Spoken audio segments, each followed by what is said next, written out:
রূপান্তরের সত্যের আজকের এই পর্বে সবাইকে স্বাগতম। প্রিয় বন্ধুরা, প্রীতি, সালাম এবং শুভেচ্ছা নেবেন। গত ২ দিন একটু ব্যক্তিগত কাজে ব্যস্ত ছিলাম। সিডনি থেকে আমার মেডিকেল কলেজের এক বড় আপা এবং ভাইজান এসেছিলেন। তাদেরও কিছুটা সময় দিয়েছি। পারিবারিক কিছু ব্যাপার ছিল, যে কারণে গত ২ দিন ইউটিউবে ঠিক সেরকমভাবে থাকতে পারিনি। অনেকেই এই সময় জানতে চেয়েছেন এই যে দোহায় আমাদের বাংলাদেশের জাতীয় নিরাপত্তা উপদেষ্টা ডক্টর খলিল গিয়েছেন, তার আপডেট কি। আজকে সকালে ইউটিউব চ্যানেল দৃষ্টিকোণ ৭১-এর বর্ষপূর্তি উপলক্ষে একটা অনলাইন আড্ডা ছিল বলা যায়। গত বছরের নভেম্বর মাসের ২২ তারিখে দৃষ্টিকোণ ৭১ তাদের যাত্রা শুরু করেছিল। তো সেই অনলাইনের আলোচনা শেষেও অনেকে বললেন যে দোহার আপডেট কি। তো আমি দোহার আপডেটটা পেয়েছি। মোটামুটি ৭টি বিষয়ে আলোচনা হয়েছে এখানে। আলোচনায় অংশগ্রহণ করেছে বাংলাদেশের জাতীয় নিরাপত্তা উপদেষ্টা ডক্টর খলিল, ভারতের প্রতিনিধি দল, মার্কিন প্রতিনিধি দল এবং কাতারের ইন্টেলিজেন্সের সাবেক প্রধান আবদুল্লাহ বিন মোহাম্মদ আল কুলাইফি। তো তিনিও এই বৈঠকগুলোতে উপস্থিত ছিলেন। কি কি আলোচনা হয়েছে সেটি নিয়ে আমি একটু কথা বলি। আহ, প্রথমেই হলো যে বাংলাদেশের ঢাকা ক্যান্টনমেন্টে পাকিস্তান এবং তুরস্কের বেশ কয়েকজন আইটি অফিসার কাজ করছেন এবং আইটি অফিসার ছাড়াও আরো কিছু টেকনিক্যাল অফিসার কাজ করছেন। ভারতের পক্ষ থেকে বলা হয়েছে এই আইটি অফিসার এবং টেকনিক্যাল যারা কাজ করছেন তাদের ৩রা ডিসেম্বরের মধ্যে বাংলাদেশ ত্যাগ করতে হবে, কারণ তারা যে কাজগুলো করছে সেটা ভারতের গোয়েন্দা তথ্য অনুযায়ী সন্দেহজনক। সুতরাং এটি একটি বিষয়। এরপরে আরো আলোচনা হয়েছে যে ইন্ডিয়ান প্রতিনিধি দল খুব স্পষ্ট করে বলেছে যে আমাদের এই সব আলোচনায় আপনারা এমন কিছু বলবেন না, শেখ হাসিনা সংক্রান্ত এমন কিছু বলবেন না যেটা আমরা একদিকে যেমন বলতে পারি না এবং যেটা শুনলে বাংলাদেশের প্রধানমন্ত্রী শেখ হাসিনা বিব্রত বোধ করেন। এটা ইন্ডিয়ান প্রতিনিধি দলের পক্ষ থেকে খুব স্পষ্ট করে বলে দেওয়া হয়েছে। ডক্টর খলিল কিন্তু একটা কথা বলেছেন যে অনওয়ার্ডস তিনি যতটা না ঢাকায় অফিস করবেন তার চেয়ে হয়তো বেশি অফিস তাকে কাতারেই করতে হতে পারে। তার মানে এই কাতারে আরো একাধিক বৈঠক হবে এবং ডিসেম্বরের প্রথম দিকেই আরো একটি বৈঠক আবার হওয়ার কথা। বাংলাদেশে তুরস্কের অ্যাক্টিভিটিস অনেক বেড়ে গেছে, এ ব্যাপারে একটা উদ্বেগ প্রকাশ করা হয় এবং তখন জাতীয় নিরাপত্তা উপদেষ্টার পক্ষ থেকে বলা হয় যে বাংলাদেশে এই যে তুরস্ককে আনা, তুরস্কের অ্যাক্টিভিটিস এর পেছনে মূল ভূমিকা পালন করেছে জামাতে ইসলামী বাংলাদেশ। এটির জন্য আসলে ইউনূস সরকারের দায় খুব একটা বেশি না, জামাতি এই প্রসেসটাকে এনহ্যান্স করেছে আর কি।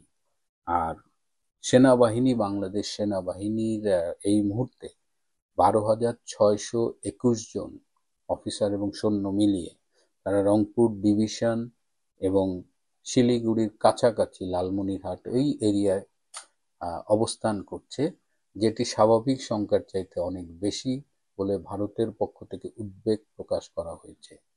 এত সৈন্য সমাবেশের কারণটা কি। এবং একটা তথ্য আপনাদের জানিয়ে রাখি, বাংলাদেশ, মিয়ানমার এবং ভারত সীমান্তের যে কমন জায়গাটা আমাদের হিল ট্র্যাক্সের ওপারে, সেখানে গত ২১, ২৩, ২৪, ২৬শে নভেম্বর এবং আজকে সকালে ২৯শে নভেম্বর এই ৫ দিন ভারতের পক্ষ থেকে সার্জিক্যাল স্ট্রাইক করা হয়েছে এবং এ পর্যন্ত মোট ১১ জন নিহত হয়েছে। সো ভারত কিন্তু বাংলাদেশের সীমানা জুড়ে একটা সামরিক প্রস্তুতি নিয়ে রেখেছে, প্লাস ওই যে ৩ দেশের সীমান্ত এলাকায় তারা সার্জিক্যাল স্ট্রাইক করছে। বাংলাদেশের সেনাবাহিনী এই মুহূর্তে ৩ ভাগে বিভক্ত। একটি অংশে রয়েছেন Waker, lieutenant general Kamrul, lieutenant general Foyzur. আর একটা অংশের বাইরে থেকে কোঅর্ডিনেট করছেন যুদ্ধ অপরাধী গোলাম আজমের ছেলে ব্রিগেডিয়ার, যিনি একসময় বরখাস্ত হয়েছিলেন, ব্রিগেডিয়ার আজমি।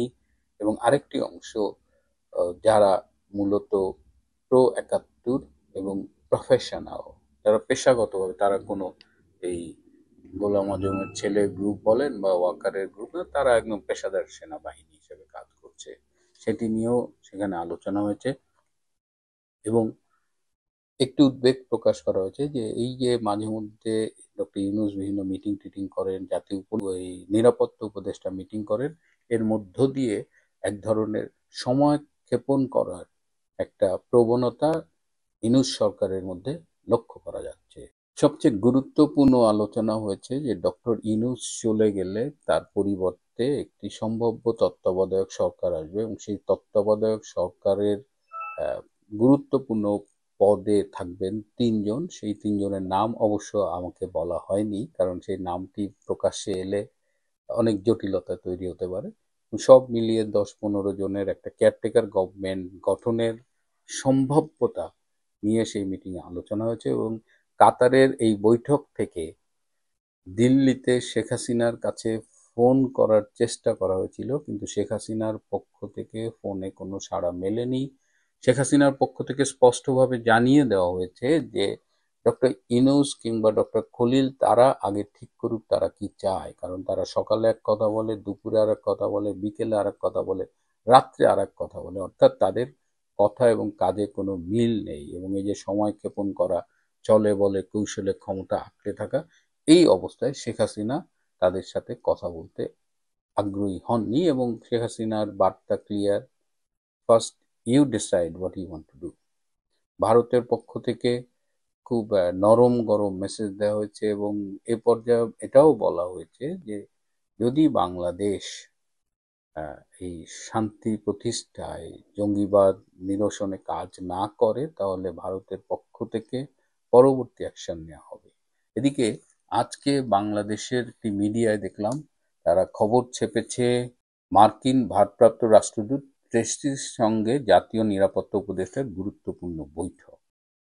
অনলাইন পত্রিকা ভার্সনে বলছেন, অন্তর্বর্তী সরকারের জাতীয় নিরাপত্তা উপদেষ্টা ডক্টর খলিলুর রহমানের সঙ্গে ঢাকাস্থ যুক্তরাষ্ট্রের ভারপ্রাপ্ত রাষ্ট্রদূত chargé d' affaires Tracey Ann জ্যাকবসনের ঘণ্টাব্যাপী গুরুত্বপূর্ণ বৈঠক হয়েছে শনিবার সকাল 10টা থেকে 11টা পর্যন্ত রাজধানীর মিন্টো রোডের 33 নম্বর সরকারি বাসভবনে। ঘণ্টাব্যাপী এই বৈঠক হয়। সংশ্লিষ্ট সূত্র কালবেলাকে বিষয়টি নিশ্চিত করেছে। সূত্র জানায়, জাতীয় নিরাপত্তা উপদেষ্টা ডক্টর খলিলুর রহমান ভারত সফরের আলোচ্য বিষয়, আসন্ন জাতীয় সংসদ নির্বাচনের সার্বিক পরিস্থিতি বিষয় এবং আদালতের দণ্ডপ্রাপ্তদের ভারত থেকে ফেরত আনার বিষয়ে আলোচনা হয়েছে। এছাড়া দুই দেশের মধ্যে কৌশলগত সম্পর্ক জোরদারকরণ ও আঞ্চলিক নিরাপত্তা পরিস্থিতি নিয়েও বিস্তারিত আলোচনা হয়েছে। এই বিষয়টি নিয়ে আমি একটু খোঁজ নিয়েছি। এখানে বলেছে 33 নম্বর সরকারি বাসভবনে। কার সরকারি বাসভবন? ডক্টর খলিলুর রহমানের বাসা কি মিন্টো রোডে? ডক্টর খলিলুর রহমান ইস্কাটনে থাকেন। সুতরাং আমি জানি না, আমি অস্ট্রেলিয়ায় থেকে জানি ডক্টর খলিল ইস্কাটনে থাকেন, কিন্তু ঢাকার মিডিয়া জানে না যে 33 নম্বর মিন্টো রোডের সরকারি বাসভবনটা ডক্টর খলিলের না, যদিও তারা লিখছে সরকারি বাসভবন এবং নিউজ পড়ে মনে হচ্ছে এটা তারা মিন করেছেন ডক্টর খলিলের বাসভবন। এখানে আলোচনার যে মনের মাধুরী মিশিয়ে তারা বলেছেন এই আলোচনা হয়েছে, আসলে তাদের মধ্যে আজকে কোনো বৈঠক হয়নি। ডক্টর খলিল এবং ট্রেসি অ্যান্ড জ্যাকবসনের মধ্যে টেলিফোনে আলাপ হয়েছে। টেলিফোনে আলাপ হয়েছে মূলত নিরাপত্তা ইস্যু নিয়ে এবং কিছু বিষয়ে অস্পষ্টতা ছিল, সেই বিষয়গুলো ক্লারিফাই করা হয়েছে। সেখানে দণ্ডপ্রাপ্তদের ভারত থেকে ফিরিয়ে আনা বা আরো স্পেসিফিক্যালি বললে শেখ হাসিনা কিংবা আসাদুজ্জামান কামালকে ফিরিয়ে আনার ব্যাপারে কোনো আলোচনা হয়নি। আমি খুব অবাক হয়েছি যে বাংলাদেশের মিডিয়া আজকাল কি পরিমাণ বাঙ্গি চাষ করতেছে, যে যখনই যে কোনো মিটিং হোক তারা একেবারে অবধারিতভাবে মিথ্যাচার করছে। এটি সাংবাদিকতার প্রতি আসলেই খুব অপমান। এবং অনেকেই আজকাল মনে করছে যে ঢাকা আর নিরাপদ শহর নেই, তো ঢাকার নিরাপত্তা নিয়ে উদ্বেগ, সেটি নিয়েই ডক্টর খলিল এবং ট্রেসি অ্যান্ড জ্যাকবসনের মধ্যে আলোচনা হয়েছে। এবং আজকে সন্ধ্যায় অথবা কালকে ট্রেসি অ্যান্ড জ্যাকবসন প্রধান উপদেষ্টা ডক্টর ইউনূসের সাথে দেখা করতে পারেন, একটা সম্ভাবনা আছে। প্রিয় বন্ধুরা, কাতার বৈঠক থেকে আমরা একদম স্পেসিফিক কোনো কনক্লুশন পাইনি। কাতার বৈঠক থেকে যেটি ধারণা করছি যে আরো চলবে এবং বাংলাদেশের পরিবর্তনের বিষয়টা, এবং ঢাকা ওই যে বললাম নিরাপত্তাহীনতার শহর কেন হচ্ছে, কারণ এই ঢাকায় ওয়েস্টিনে একজন মার্কিন আন্ডার কভার কর্মকর্তা, তাকে হোটেল রুমে মৃত পাওয়া গেছে। আমরা ধারণা করছি তাকে হত্যা করা হতে পারে, এবং আরো অনেক আন্ডার কভার লোকজনকে হত্যা করা হয়েছে, যে কারণে ঢাকার নিরাপত্তা নিয়ে প্রশ্ন উঠেছে। প্রিয় বন্ধুরা, আজ এ পর্যন্তই। আহ, কাতারের দিকে নজর রাখতে হবে। কাতারেই হয়তো বাংলাদেশের অনেক কিছু ফাইনালি ফর্মুলেট হবে। আর ট্রেসিয়ান জ্যাকবসন এখন কিন্তু তার শেষ দিনগুলোতে আছে। সো ট্রেসিয়ান জ্যাকবসন নতুন করে আলাপ করবে এবং শেখ হাসিনার ফেরার ব্যাপারে আলাপ করবে, কিংবা ডক্টর খলিল ভারতিক এই আলোচনাগুলো সেটার জন্য ট্রেসির সাথে কথা বলবে, সেই অবস্থাটা নেই। বাংলাদেশের পরিস্থিতি যে বদলাচ্ছে, এই পরিবর্তনটাকে আমাদের অ্যাকসেপ্ট করতে হবে, সেটা আমাদের পক্ষে যাক আর না যাক। প্রিয় বন্ধুরা, আজ এ পর্যন্তই। ভালো থাকবেন, সুস্থ থাকবেন, তার চেয়েও জরুরি হলো নিরাপদে থাকবেন। সবাইকে অনেক ধন্যবাদ।